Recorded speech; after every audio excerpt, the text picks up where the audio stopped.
But of course, you can just watch us live here at the Gigafactory in Austin. Thank you for allowing us to be here. Yeah, you're welcome.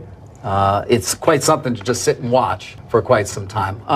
Yeah, this is actually where I don't actually have an office here. I either walk the floor or I hold meetings in this room. Okay. This room allows me to see what's going on with production while I'm holding meetings. Is there one particular production that you focus on when you're here, or that you sort of your eyes always go to, or you actually walk over to? Well, this is the end of line that we're seeing here. So if cars aren't moving, that means there's some blockage upstream, and then I can go and see what that blockage is. So I think we might be on a break right now, but if vehicle end of line is not moving, that means there's something upstream that's wrong. Got it. Well, it's been amazing just to walk around the facility a bit and get a sense for the size. All right, you just finished your annual meeting. You took a lot of questions from a very eager audience. I feel like most of it you've shared before, but there was some news, and I want to start there. Advertising. You got a big applause. You didn't sound like you were going to advertise that much, but you did at least seem to open the way to saying, okay, we might consider doing some advertising. Why? Well, I mean, I believe in listening to shareholders, and I actually was surprised by the level of enthusiasm for advertising, since we have not historically done that. But there perhaps is some good logic to it in that if we're simply sending out information via, say, the Tesla Twitter account or my Twitter account, we're somewhat preaching to the converted, and not reaching people that are not already convinced, essentially. So I think they probably have a good point. I think it's worth a try, and we'll see. We'll see how effective it is. Do you have any idea how you'd like to try it or what that would involve? Well, I mean, I have some general thoughts about advertising that if advertising is informative and entertaining, then it can start to approach content. So I think sometimes advertising is perhaps not informative, or perhaps in some cases a bit misleading. And in fact, we've lost some advertisers on Twitter because community notes applies to advertising too. And so if somebody advertises something that isn't perhaps a bit inaccurate, then it gets community noted, and then they get mad and stop advertising. But we care enough about the truth that we're willing to give up advertising dollars on Twitter, even if in order to have the least inaccurate source of information. And I want to talk about that, but I want to obviously spend some time on Tesla. Again, back to ads, though. I mean, am I going to start to see Tesla ads during the NFL broadcast on a given Sunday, Monday, Thursday? The NFL's always on. Well, bear in mind, I mean, I only just agreed to it, so it's not like I have a fully formed strategy. Okay. Well, how much time does go into when you think about these things? I mean, was it something you decided to do up on stage, or at least did you know coming in, I may, if this comes up, that I may go there? No, I mean, the questions are not scripted in any way. Right. So in that moment, you just said, all right, we'll do some ads. That's right.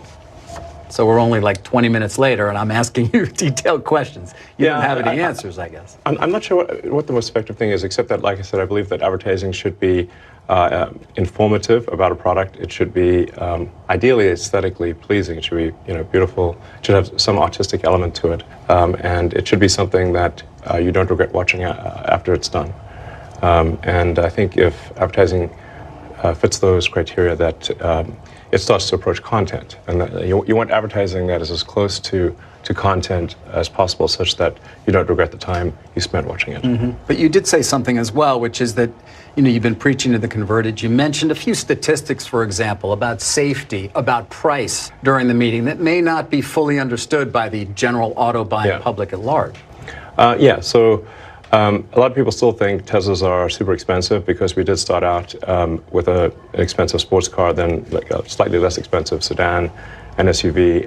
But now we're at the point where the starting price of a Tesla is actually below the average selling price of a car in the United States. So Teslas are actually much more affordable than people realize. And so we should just make sure people at least know that. Right. And that Teslas are also the safest cars on the road in so many ways that people, actually a lot of people at Tesla don't even know. Sort of the cabin overheat protection, for example, or the fact that we continuously update the automatic emergency braking software and the way the airbags deploy, So we look at an accident, we say, is there anything we could do from a software standpoint to improve the cars that are already on the road? And then what can we update in the design to improve safety? I think that the statistics speak for themselves. This is not simply a matter of opinion. It's statistically safer than anything else. You mentioned affordability. It's something you discussed during your meeting. You've also discussed it a bit on the call, on the earnings call recently as well, in relation to the Federal Reserve raising interest rates and obviously the monthly cost for a typical auto buyer. You think it's going to be a tough 12 months ahead. You've said that a few times. Yes, for everyone, not just Tesla. Understood. So it's, it's simply, you can think of raising the Fed rate as somewhat of a brake pedal on the economy. Frankly, it makes a lot of things more expensive. Certainly things that are bought with credit, but then it has downstream effects on even things that aren't bought with credit. So, if the car payment or your home mortgage payment is absorbing more of your monthly budget, then you have less money to buy other things. So actually, it affects everything, even those things that aren't bought on credit. So, and my concern with the way the Federal Reserve is making decisions is that they're just operating with too much latency. Basically, the data is somewhat stale. So the Federal Reserve was slow to raise interest rates, and now I think they're going to be slow to lower them. That appears to be the case. Yeah, that may well be. We spent a lot of time talking about that, as you might imagine, on CNBC. Yes. Perhaps too much. But when it comes to latency, that takes me to pricing, because you've discussed the lack of latency in your own ability to understand exactly what's going on in the market for those cars, as opposed to many of the legacy and other competitors. We have real-time information on demand. So, so we know how many people placed an order for a Tesla yesterday. So the computer calculates that all, and literally every day we get an automated email to the exec staff that says how many people placed an order in which countries for which cars. And so we know what demand, we know what the orders were yesterday. And you don't want to overreact to these things, because sometimes you get like little dips for reasons that are hard to explain. Do you look at them every day? Yeah. But like I said, you don't want to overreact to if like a week is slow or something, you don't want to overreact to that. But if you look at the trend, say for over two week span or something like that, you can see that there's this for some reason the demand is less than it was, or it's higher. Do you adjust pricing to that? I mean, are you almost like an airline at this point in terms of kind of your dynamic pricing model? Yes. So we basically adjust pricing to match demand,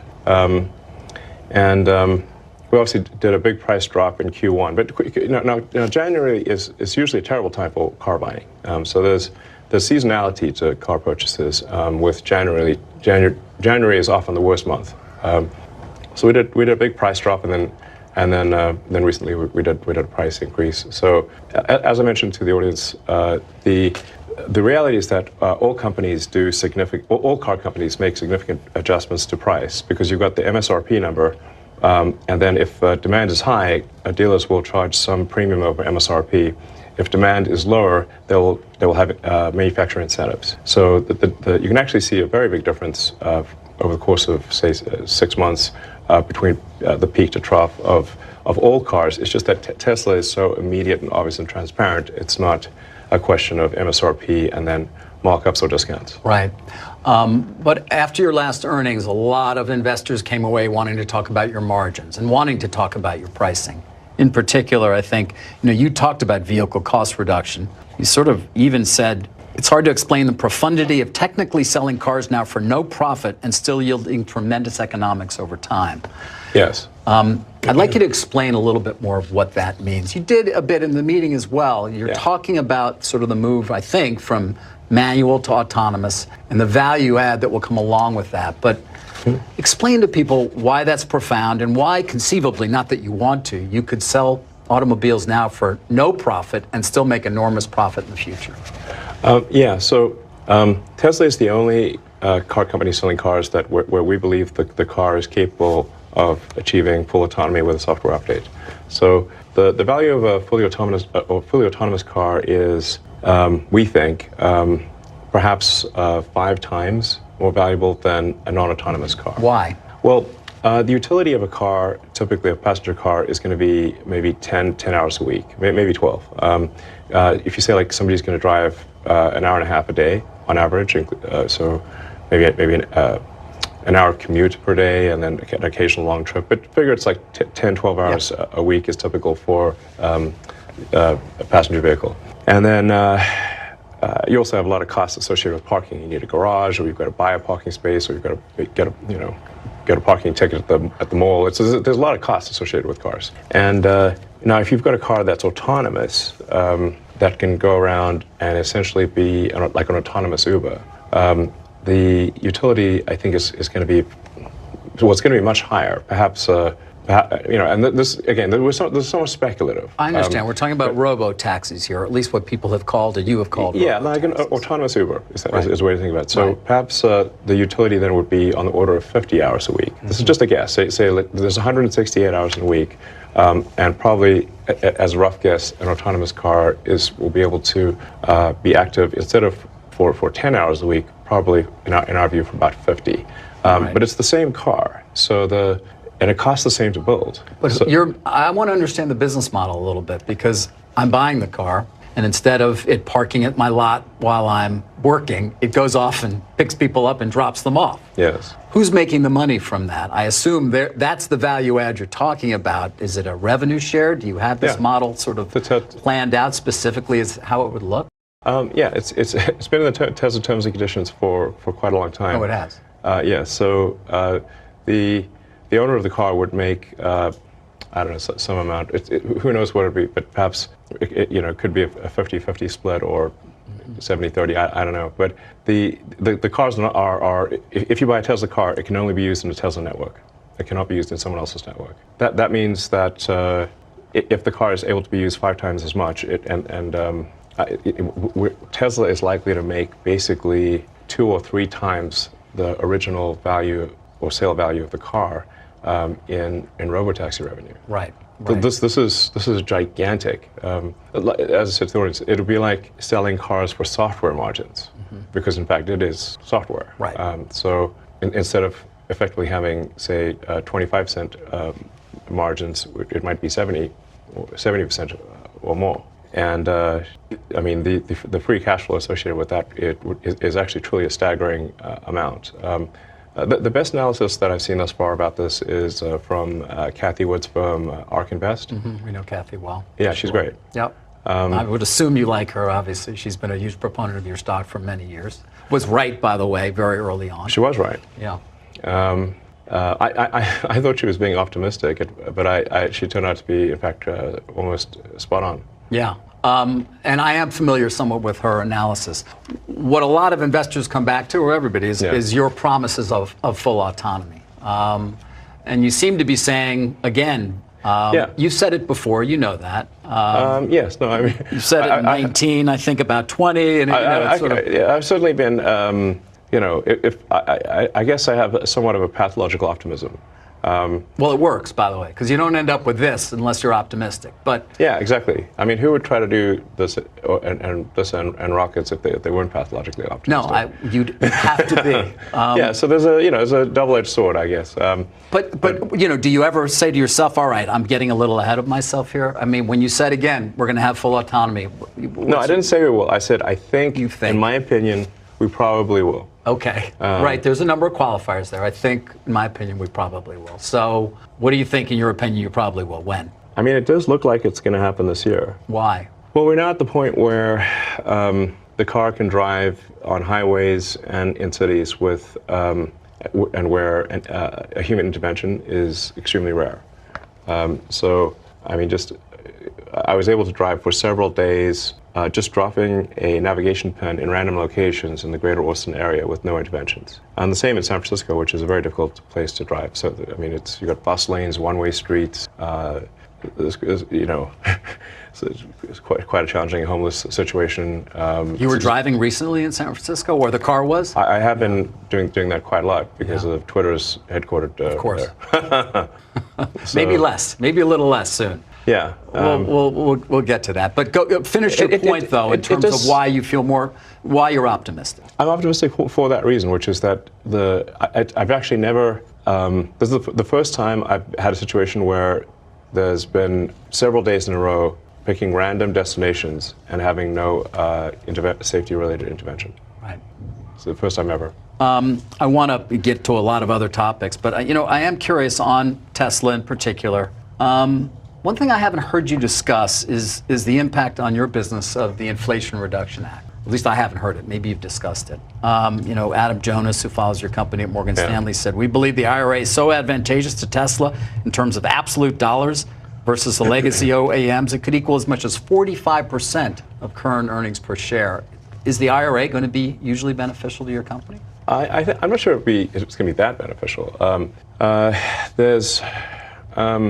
There are significant advantages for having domestic production of batteries, which I think is important for strategic reasons. I think as we move to an electric transport economy, I think it's important for the United States to have some independence with respect to battery production, including all of the precursors necessary for a battery. So the IRA strongly incents that, and I think that will prove to be something of of national strategic importance in the future. So I'm not sure I would say it's as good as, say, a 45% increase in earnings per share, or 40%. Is it significant? It's helpful. Though? Yeah. It's helpful. I would say maybe it's half that or something. Okay, but I mean, 20% is quite significant. Yeah. Have you mapped it out at all? Do you have a sense? I mean, obviously you talk about storage, for example, which is so important. You spend time on that as well, the mega pack. Is it beneficial in that particular area beyond, obviously, the credits, the tax credits that certain people get for buying a Tesla? Yeah, there's really two parts to the IRA. There's the incentive for battery manufacturing, and it's really quite a detailed, it's actually a very well-written bill in that it really makes sure that you can't game it. So you actually have to build the batteries in the US, and you actually have to build the precursors to the batteries. But if you do, it is, I believe, $30 at the cell level and $15 at the pack level, I believe, if I recall correctly. So that is very significant for batteries. And then you've got the consumer tax credit for EVs, provided they are built in the U.S. And that the pack is built in the U.S. Yeah. So now this is really the first time that we've actually had the first time in many years that Tesla's actually had the consumer tax credit. Yes. Because we actually exceeded the limit for the consumer tax credit several years ago, and so up until December or until January this year, I should say, there was no consumer tax incentive to buy a Tesla. But there was for the other car companies because they've not made that many electric cars. Right, they didn't reach their limit. Yeah. Before I wrap on Tesla, I would like to get to China, which is obviously an important market for you. I noticed that chart you put up. BYD is the only company that seems to be making money so far. Are you concerned at all about ruthless pricing sort of at the low end in the Chinese market and what that will mean to your market share there? Currently a limitation with is the production rate of our Shanghai factory. It's not demand. So so that's there are some constraints on our ability to expand in China, and so we're making as many cars as we can. It's not a demand issue. And you're going to be making batteries soon as well. Yes. For the mega pack, for mostly for non-U.S. markets. So. Are you concerned at all about the growing belligerence between China and the U.S.? I think that should be a concern for everyone.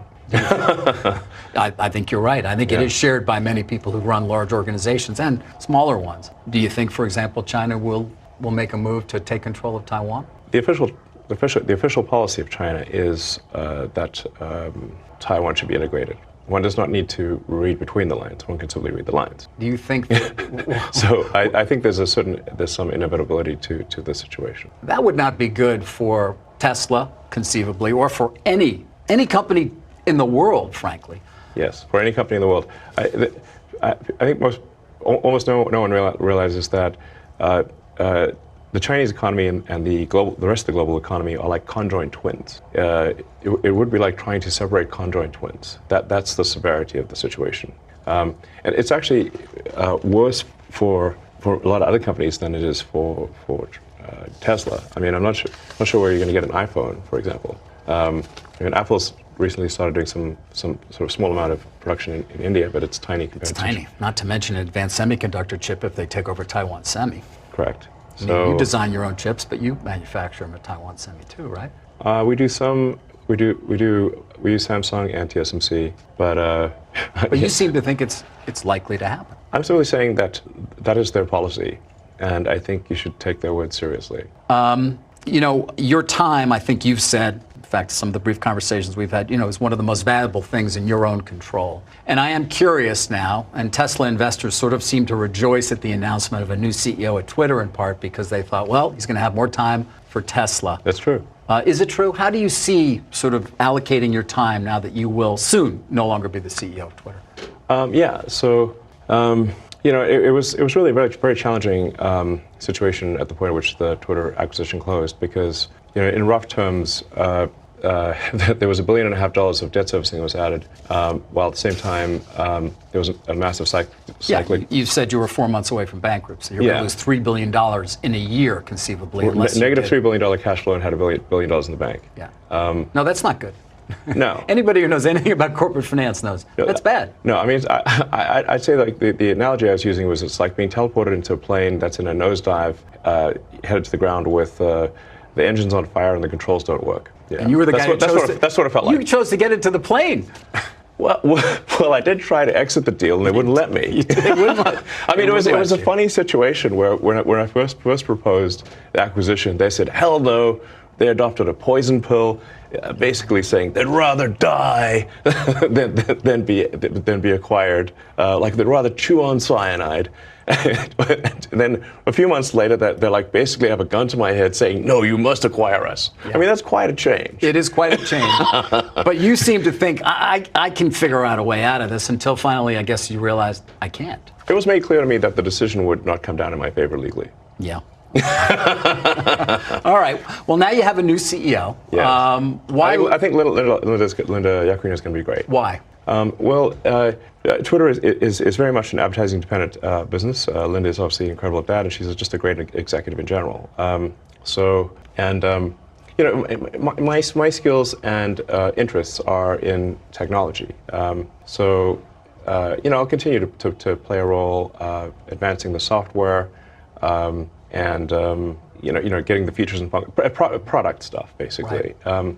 I mean, the general idea is Linda will operate the company, and I will build products. Yeah. And I think that's a good. And that will take less of your time. Yeah, and I have that situation at SpaceX. Mm-hmm. Gwynne Shotwell, who's right. Amazing. Yep. Operates the company, and I work on the sort of advanced technology, right? Both sort of designing the new rockets and that kind of thing, and that's everyone should play to their strengths, and that's mine. That's true. Although I wonder, in 2021, you said you spent most of your time on the development of Starship. I think yes. You've also been quoted. I read, or I think I heard you say actually, most of your mental energy at certain points has been on Starship. Yes. So I wonder, have you been diverted from Starship a little bit and will return to it as the main focus, or is it Tesla? Again, your time, I know, having tried to schedule this interview with you. Yeah, time triage is a real thing for me. Yeah. In fact, I'd say that the only real currency is time. Time is the only true currency. So where are you going to spend the currency now that you don't have to spend as much at Twitter? I'm going to be devoting a lot more time to Tesla. Okay.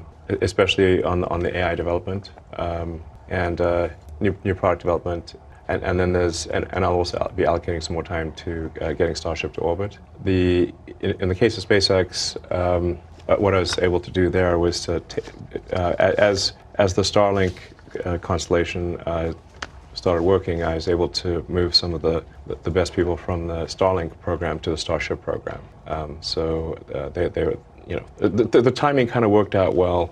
We have really some of the world's best engineers at SpaceX and Tesla. Really some incredible human beings. There was some statistic you shared. I think 3.6 million people applied for a job at Tesla. I wrote it down. I didn't write it down here, so it's remembered. But was that the number? Yeah, it's crazy. There's a lot of demand. Yeah, so you have 127, almost 128,000 employees, but 3.6 million people applying for a job in a year. Yes, and I mean, there's, we would only add like say 20 or 30,000 jobs. So it's sort of the acceptance rate for Tesla is it's much more difficult to get into Tesla or SpaceX than Harvard. The acceptance rate is even lower. Or Stanford too. Well, yeah, it's the acceptance rate is lower than the most demanding universities in the world. Yeah. It's insane. Speaking of employment, though, you had 7,800 people at Twitter when the plane was nosediving. I think you're at 1,500 now. That's so correct. roughly 6,300 people. Were they all superfluous? No, not all. So, do you figure out which ones aren't, or is it a little late? Sometimes it gets a little late. I mean, look, desperate times call for desperate measures. So there's no question that some of the people who were let go probably shouldn't have been let go because we simply did not have the time to figure out. We had to be, make widespread cuts to get the burn rate under control. So. So this is not to say that, hey, everyone who is let go from Twitter is like somehow terrible or something. It's just we have to, with very little information, get the headcount expenses and the non-personnel expenses down to where we're at least break even. And we're not quite at break even yet, but we're close. We need to do it fast. And if you do it fast, unfortunately, there are going to be some babies thrown out with the bathwater. So I definitely would not want to say disparage anyone who's left. But it's funny, I've heard from other tech CEOs quietly. They look at what you did at Twitter and they won't admit it publicly, but they say, wow, that was something. I mean, to cut that deeply and still be able to run the company. People will argue about how well or things are running. Have you heard from any of these CEOs who said, thank you for doing that, giving us sort of runway or leeway to at least make some cuts of our own? I've heard that from a few people, and I've heard that through the grapevine, yeah. But like I said, if desperate times call for desperate measures, and unfortunately those were desperate times. So do you see will Linda hire people, do you think? Or are you ready for people to be hired at Twitter? Yeah, no, I think we absolutely need to hire people, and if they're not too mad at us, probably rehire some of the people that we let go.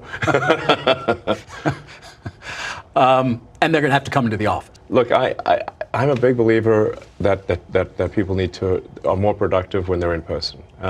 And really, man, the whole sort of work from home thing, it's like, I think it's, look, there are some exceptions, but I kind of think that the whole notion of work from home is a bit like the fake Marie Antoinette quote, "Let them eat cake." It's like really, you're going to work from home and you're going to make everyone else who made your car come work in the factory. You're going to make the people who make your food that gets delivered that they can't work from home. The people that come fix your house, they can't work from home, but you can? Does that seem morally right? That's messed up. You see it as a moral issue? Yes. I mean, I see it more as it's a productivity issue, but it's also a moral issue. People should get off the goddamn moral high horse with the work from home bullshit. Because they're asking everyone else to not work from home while they do. And yet it's wrong. There's still pushback, by the way. It's still going on. This battle is still happening. I mean, leaders of organizations, and I speak to plenty of them, I want people back. I want people back. 3 days a week, they're still battling. It's not clear that it's ever going to change. People are not coming back 5 days a week. Look, the laptop class is living in La La Land. Okay, as I said, you can't. But look at the cars. Are people working from home here? Of course not. So the people were building cars, servicing the cars, building houses, fixing houses, making the food, making all the things that people consume. It's messed up to assume that yes, they have to go to work, but you don't. How is that? It's not just a productivity thing. I think it's morally wrong. Although productivity is definitely impacted too, and the ability of people to learn, I mean, on and on. Listen, look, people will disagree with me about this, but it's like. So if you want to work at Tesla, you want to work at SpaceX, you want to work at Twitter, You got to come into the office every day. Yes, I mean, like I'm not saying. I'm saying like, look, put 40 hours in, and frankly, it doesn't even need to be like, Monday through Friday. You could work Monday through Thursday, and I'm also not saying no one should take. I mean, I think people should take vacations. Like I work 7 days a week, but I'm not expecting others to do that. How much sleep do you get, by the way? About 6 hours. You do 6 hours typically? Yes. No, that's not bad. I thought it would be less. I've tried less, but my productivity, even though I'm awake more hours, I get less done. Okay. And the brain pain level is bad if I get less than 6 hours. But you work 7 days a week. Yes. Yeah.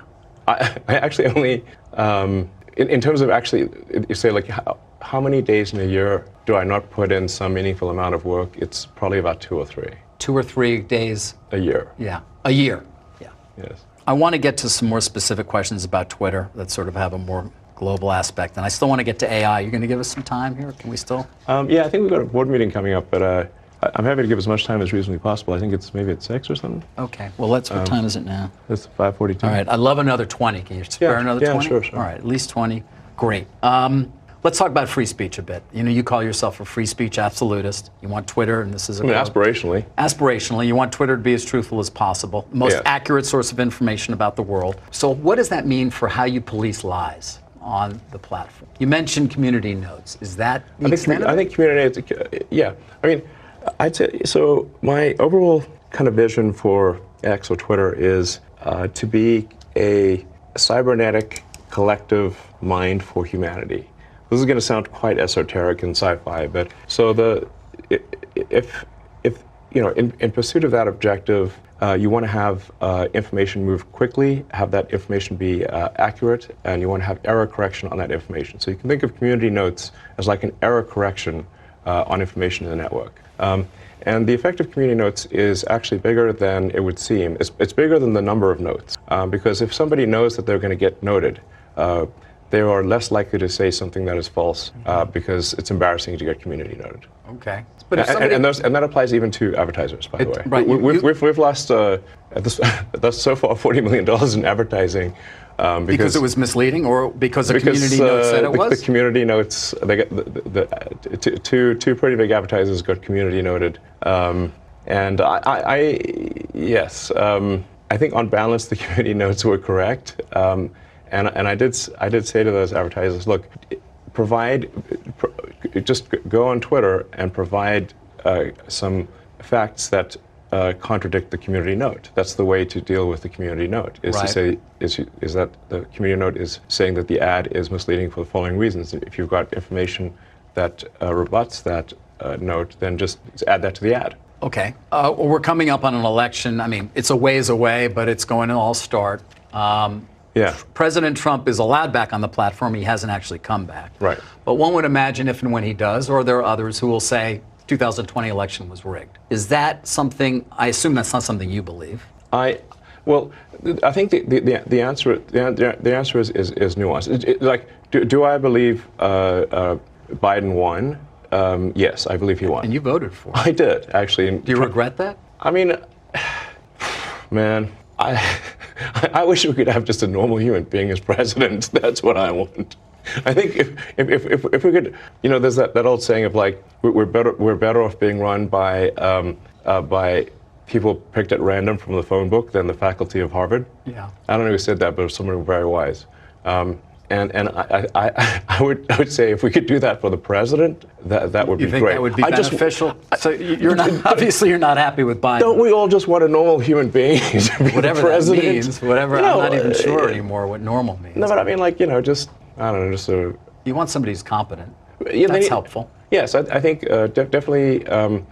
Somebody's executive ability is underrated. Since the president is effectively the chief executive officer of the country, it actually matters if they're a good executive officer. Yeah. It's not simply a matter of do they share your beliefs, and but are they good at getting things done? There's a lot of decisions that need to be made every day. Many of them are unrelated to moral beliefs. Right. And you just want a good executive.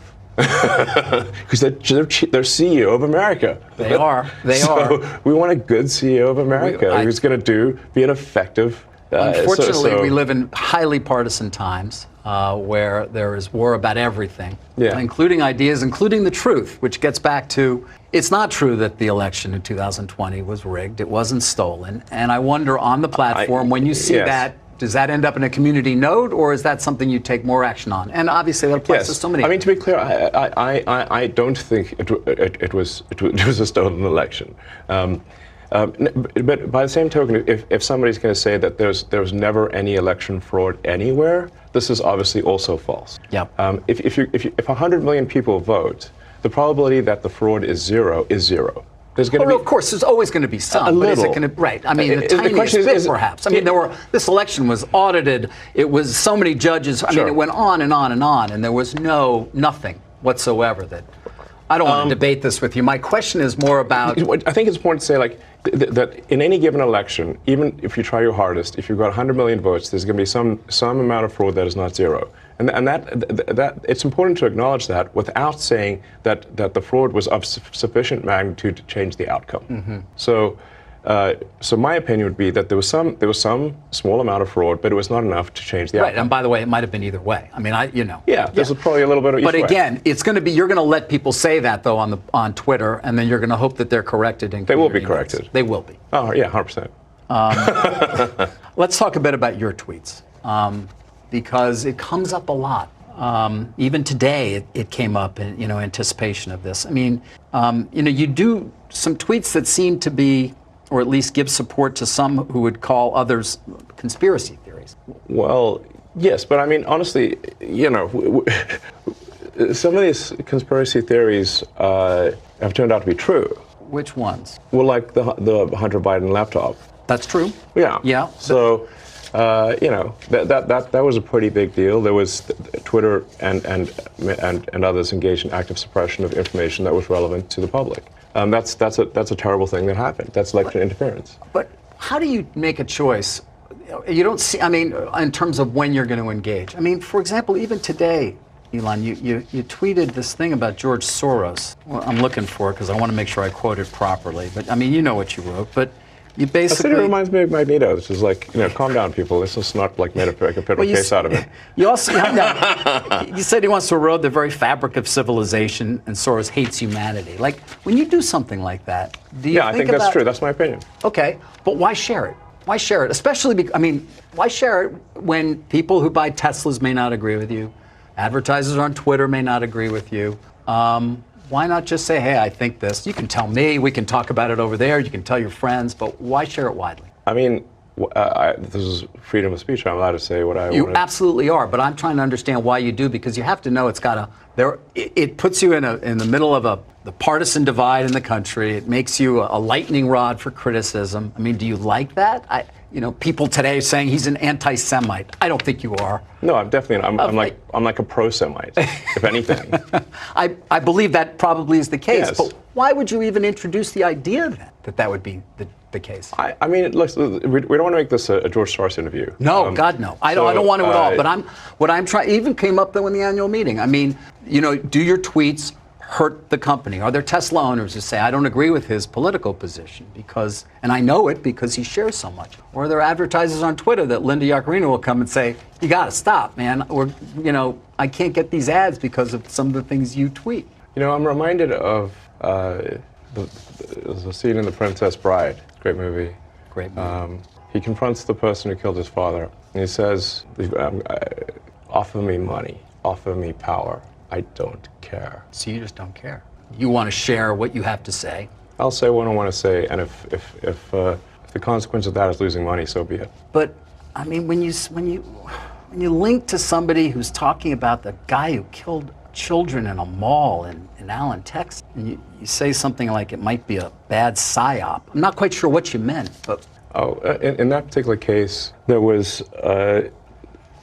Somehow that's not that that obviously people were killed, but it was, I think, incorrectly ascribed to be a white supremacist action, and the evidence for that was some obscure Russian website that no one's ever heard of, that had no followers, and the company that found this is Bellingcat. Right. And do you know what Bellingcat does? Psyops. Right. I couldn't really even follow exactly what it was you were trying to express there, so that's in part why I was curious. I'm saying that I thought the ascribing it to white supremacy was bullshit. Okay. And that the information for that came from an obscure Russian website and was somehow magically found by Bellingcat, which is a company that does psyops. And there's no proof, by the way, that he was not. There's no. I would say that there's no proof that he is. And that's a debate you want to get into on Twitter? Because we should not be ascribing things to white supremacy if it's false. Can we talk about AI now? Sure. Actually, I want to talk about AI. Well, let me end with Twitter in the sense of Sam Altman was on the Hill today, and he said AI's ability to manipulate interactive disinformation is a significant area of concern. It's yes. Moving so quickly. It is a significant area of concern. And how, I'm curious as to whether you agree with that, how you see that even playing out on Twitter with people who knows somebody could look like you and or me and use our voice. I don't know what it could be. Oh, that is happening big time. So the reason that I'm asking people to be verified on Twitter and that we're saying, okay, verification means you've got a phone number from a reputable carrier, which means that you've at least passed through whatever their security mechanisms are, that you have a credit card, so you now have passed through whatever security mechanisms the credit card company has, and that there's some small amount of money paid per month.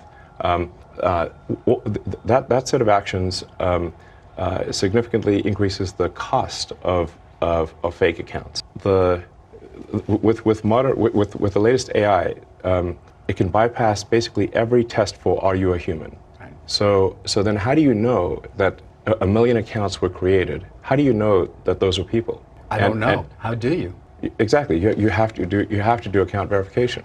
And the thing that makes I sort of put myself in the position of like, if it was my goal to manipulate public opinion and create millions of accounts and make it seem as though a topic was trending, and that this is actually what the public believes. But in order to do so, I had to get a million phone numbers, a million credit card numbers, and pay $8 a month. Right. And have that all not be traceable and clustered. I would say it's impossible. Impossible. So the goal of the sort of Twitter verification is fundamentally to prevent AI manipulation of the system. Got it. Final question on Twitter. Walter Isaacson, your biographer, he said your big goal for Twitter is disrupting the banking industry. Is that accurate? I'd say that's a. Look, first of all, I don't want to disrupt something for the sake of disrupting it. It's more like if there is a better product, that's great. But I'm not out for disruption for the sake of disruption. I'm like, if we can make a product that improves quality of life for people, that they find more useful, that's great. What people see in PayPal is sort of like a halfway. It's frankly sort of a half-baked version of what it could be.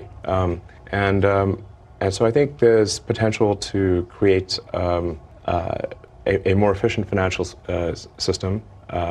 And here we can get, again, quite esoteric into sort of information theory. But the actual financial system today is a heterogeneous set of databases running on mainframes and COBOL that still engage in batch processing. It's really quite very inefficient. Things are still not real time.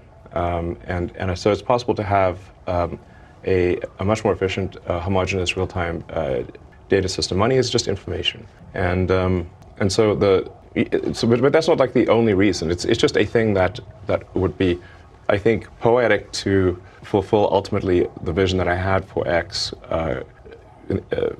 over 23 years ago, right. and actually see that come to fruition would be nice. But there are many other things for Twitter. It's not just financial. So. Well, you talk about enhancing humanity. I'm curious then about AI, which many people say will lead to great productivity gains. You showed those robots.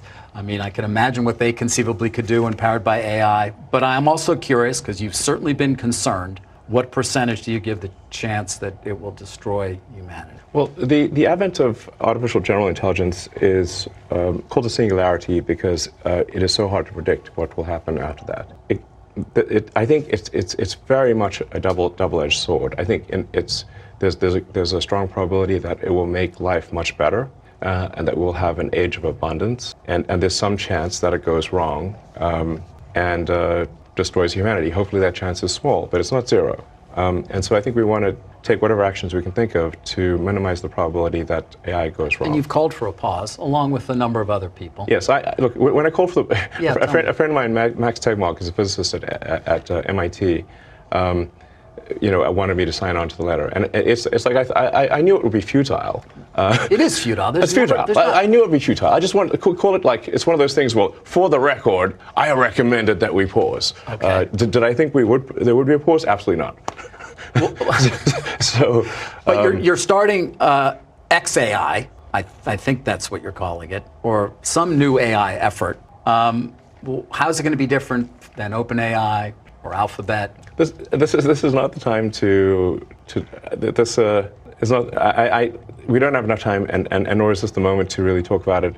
Okay. We will have a launch event, and we'll explore the issues in more detail. But I should say that and I mentioned this at the shareholder meeting, that Tesla has actually tremendous capability in real-world AI. Yes. In fact, it is very far ahead of anyone. I know people actually on Twitter prior to our interview were saying, he never gets asked about how advanced his AI is at Tesla. You always talk about Tesla AI is like I said, it's like there's not. I'm not even sure who's second, frankly.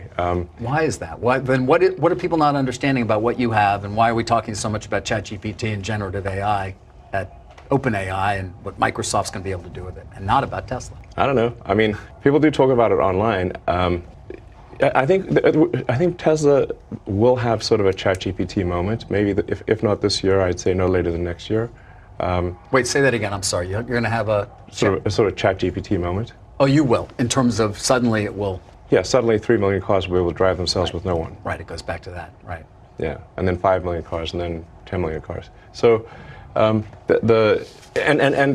would also say that if positions were reversed and say.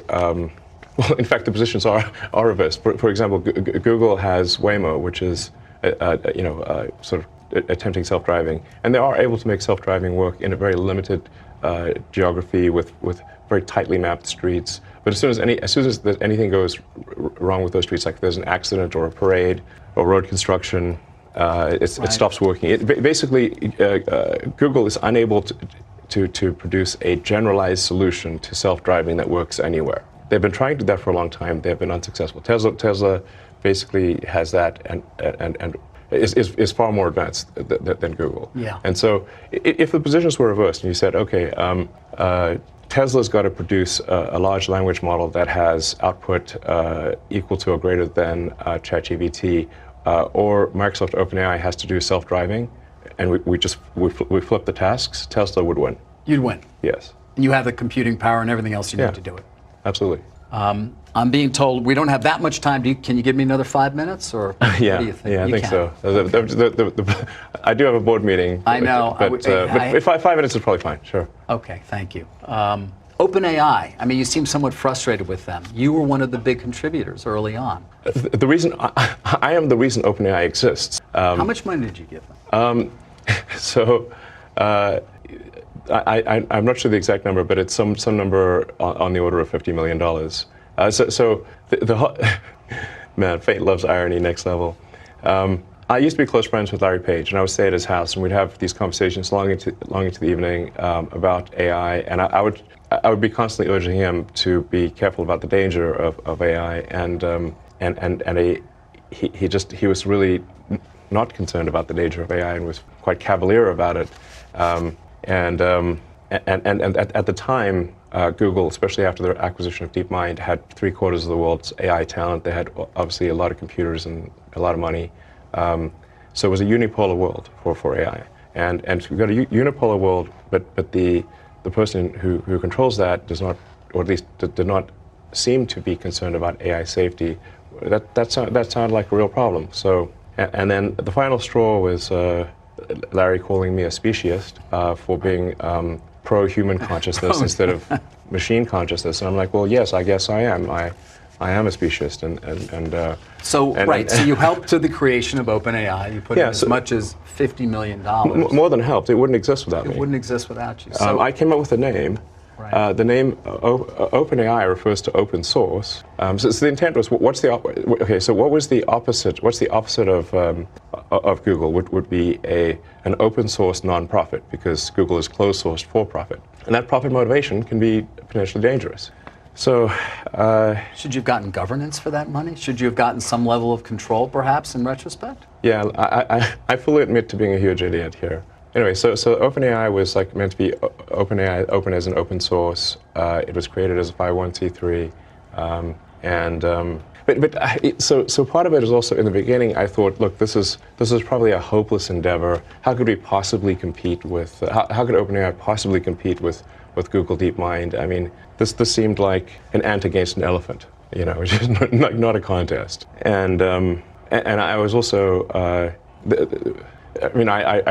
I was instrumental in recruiting the key scientists and engineers, most notably Ilya Sutskever. In fact, Ilya went back and forth several times because he would say he's going to join OpenAI, then Demis would convince him not to, then I would convince him to do so, and this went back and forth several times, and ultimately he decided to join OpenAI, and really Ilya joining was the linchpin for OpenAI being ultimately successful. So you're very disappointed in what's happened there in terms of it becoming a for-profit. Did you I take would any say action?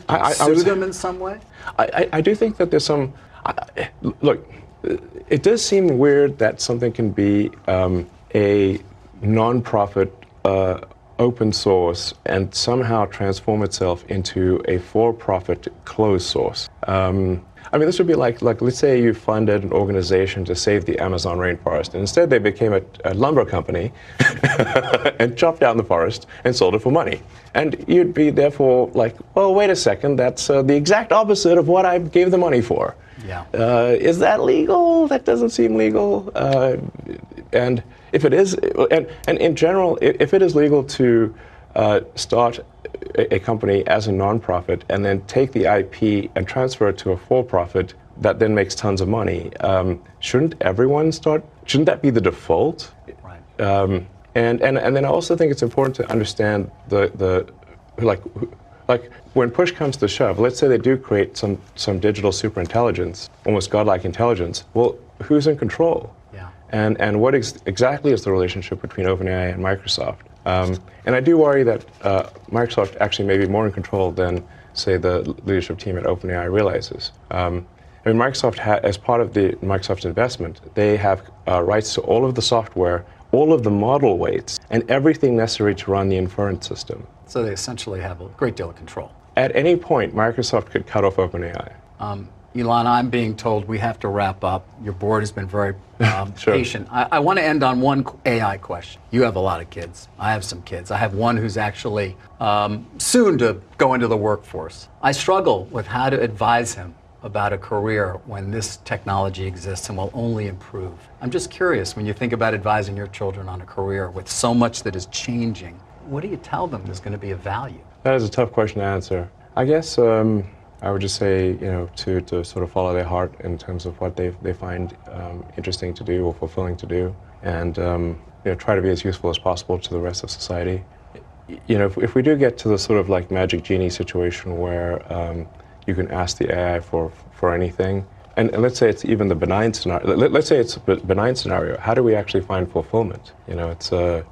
How do we find meaning in life if the AI could do your job better than you can? I mean, if I think about it too hard, it frankly can be dispiriting and demotivating. Because I go through. I put a lot of blood, sweat, and tears into building the companies, and then I'm like, wait, well, should I be doing this? Because if I'm sacrificing time with friends and family that I would prefer to do, but then ultimately the AI can do all these things. Does that make sense? I don't know. To some extent, I have to have deliberate suspension of disbelief in order to remain motivated. So I guess I would say just work on things that you find interesting, fulfilling, and that contribute some good to the rest of society. Well, that's a great place to end. There's so much we didn't get to. I hope you'll give me another chance to sit down with you. But Elon, thank you for being so generous with your time. Thanks to your board for waiting as well. And thanks for having us here at this incredible facility. Appreciate it. Thank you. You're welcome. All right. Pleasure.